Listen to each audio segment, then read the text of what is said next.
8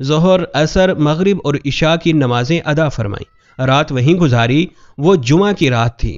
صبح کی نماز بھی آپ صلی اللہ علیہ وآلہ وسلم نے مینا میں پڑھی۔ سورج طلوع ہونے کے بعد وہاں سے عرفات کی طرف روانہ ہوئے۔ آپ صلی اللہ علیہ وآلہ وسلم نے حکم فرمایا کہ میرے لیے اونٹ کے بالوں کا ایک قبا بنا دیا جائے۔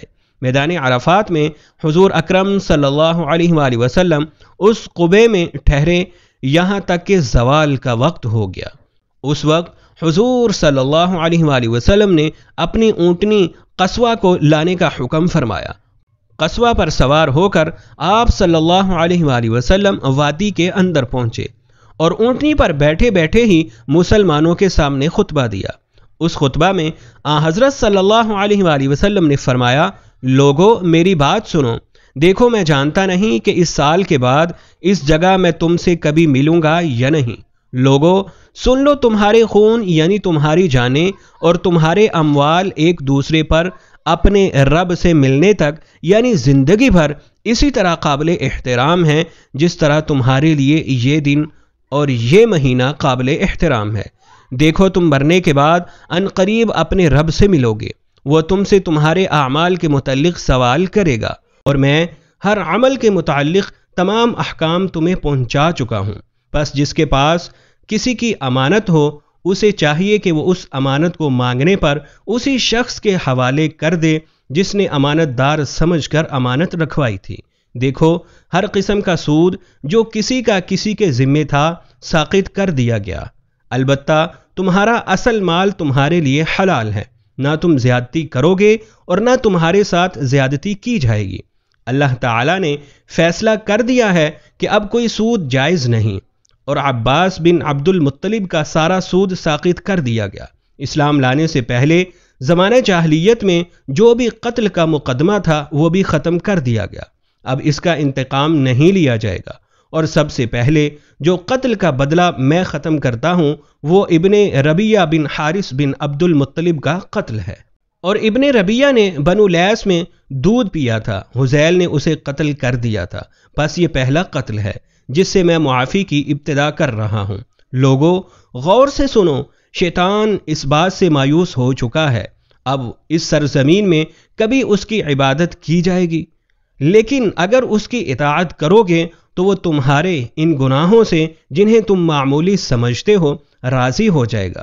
اس لیے تم لوگ دین کے معاملے میں شیطان سے بچتے اور ڈرتے رہو۔ لوگو غور سے سنو، تمہاری عورتوں پر تمہارا حق ہے اور تم پر ان عورتوں کا حق ہے۔ عورتوں کے ساتھ حسن سلوک اور بھلائی کرتے رہو، کیونکہ وہ تمہارے پاس قیدیوں کی طرح ہیں، تم نے انہیں اللہ کی امانت کے طور پر حاصل کیا ہے۔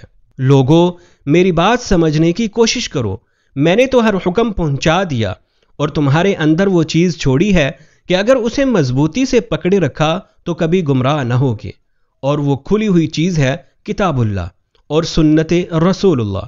لوگو میری بات سن کر غور کرو، خوب سمجھ لو کہ ہر مسلمان دوسرے مسلمان کا بھائی ہے اور تمام مسلمان بھائی بھائی ہیں، لہٰذا کسی بھی آدمی کے لیے اپنے بھائی کی کوئی چیز بلا اجازت حلال نہیں، ہاں مگر اس وقت جب وہ دل کی خوشی سے کوئی چیز خود دے دے۔ بس تم لوگ اپنے آپ پر کسی بھی حالت میں ظلم مت کرنا۔ لوگو بتاؤ میں نے تبلیغ کا حق ادا کر دیا؟ لوگوں نے جواب میں کہا یقیناً یقیناً۔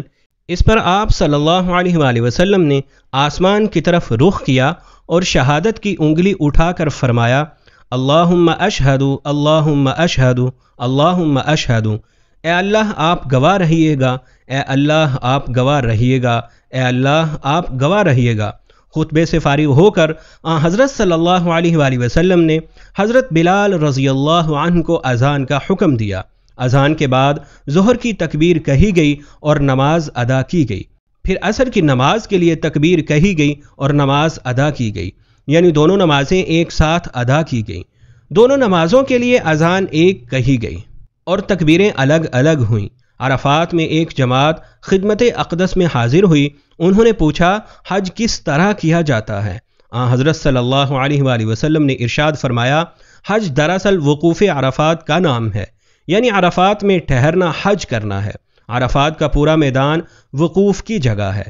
اب آپ صلی اللہ علیہ وآلہ وسلم مشعل الحرام یعنی مزدلفہ کے لیے روانہ ہوئے۔ اس وقت آپ صلی اللہ علیہ وآلہ وسلم نے حضرت اسامہ بن زید رضی اللہ تعالی عنہ کو اپنے پیچھے بٹھایا۔ آپ صلی اللہ علیہ وآلہ وسلم لوگوں کو اطمینان سے چلنے کا حکم فرماتے رہے۔ اس طرح مزدلفہ پہنچے، یہاں مغرب اور عشاء کی نمازیں ایک ساتھ ادا فرمائیں۔ یہ دونوں نمازیں عشاء کے وقت پڑھی گئیں۔ عورتوں اور بچوں کے لیے آپ صلی اللہ علیہ وآلہ وسلم نے حکم فرمایا کہ آدھی رات کے 1 گھنٹے بعد ہی مزدلفہ سے مینا روانہ ہو جائے، تاکہ وہاں ہجوم ہونے سے پہلے شیطان کو کنکریاں مار سکے۔ فجر کا وقت ہوا تو حضرت صلی اللہ علیہ وآلہ وسلم نے مزدلفہ میں منہ اندھیرے ہی نماز پڑھائی، پھر سورج نکلنے سے پہلے مزدلفہ سے مینا کی طرف روانہ ہوئے۔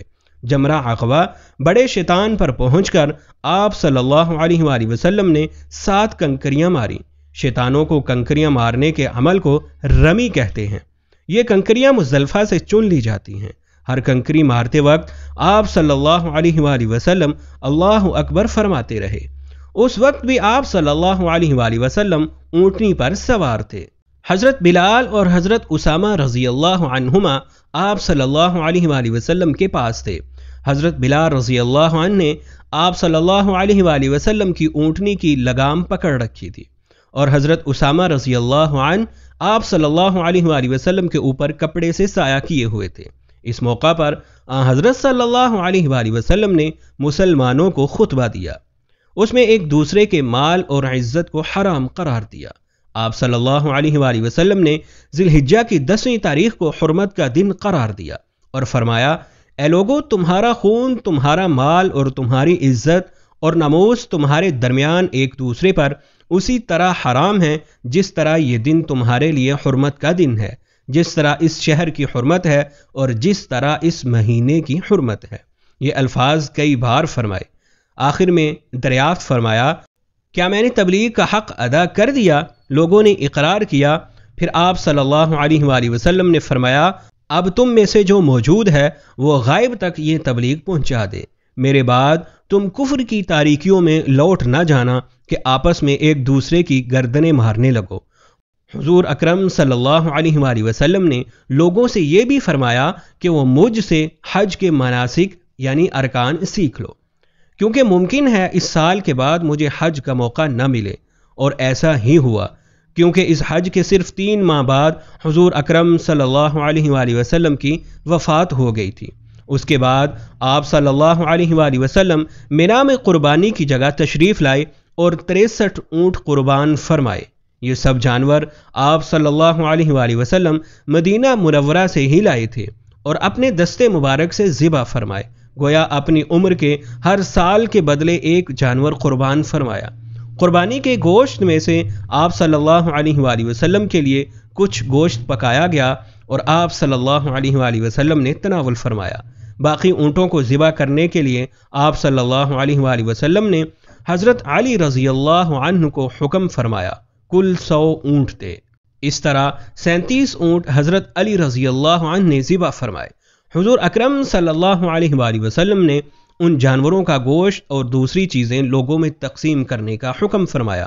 مینا کا تمام مقام قربانی کرنے کی جگہ ہے، اس کے کسی بھی حصے میں جانور قربان کیا جا سکتا ہے۔ قربانی سے فارغ ہونے کے بعد آپ صلی اللہ علیہ وآلہ وسلم نے سر منڈوایا۔ سر مبارک کے بال صحابہ کرام میں تقسیم کیے گئے۔ اس وقت حضور اکرم صلی اللہ علیہ وآلہ وسلم نے دعا فرمائی، اے اللہ، سر منڈوانے والوں کی مغفرت فرما۔ سر منڈوانے کے بعد حضور اکرم صلی اللہ علیہ وآلہ وسلم کو حضرت عائشہ صدیقہ رضی اللہ عنہا نے خوشبو لگائی۔ اب حضور اکرم صلی اللہ علیہ وآلہ وسلم مکہ جانے کے لیے سواری پر تشریف فرما ہوئے۔ مکہ پہنچ کر ظہر سے پہلے طواف کیا۔ یہ طواف افاضہ تھا جو حج میں فرض ہے، اس کے بغیر حج نہیں ہوتا۔ پھر حضور اکرم صلی اللہ علیہ وآلہ وسلم نے زمزم کے کنویں سے زمزم نوش فرمایا، کچھ پانی اپنے سر مبارک پر بھی چھڑکا۔ پھر آپ صلی اللہ علیہ وآلہ وسلم مینا واپس تشریف لے گئے، وہیں ظہر کی نماز ادا کی۔ آپ صلی اللہ علیہ وآلہ وسلم مینا میں 3 دن ٹھہرے۔ 3 دن تک رمی جمرات کی، یعنی شیطانوں کو کنکریاں ماری۔ ہر شیطان کو 7 کنکریاں ماری۔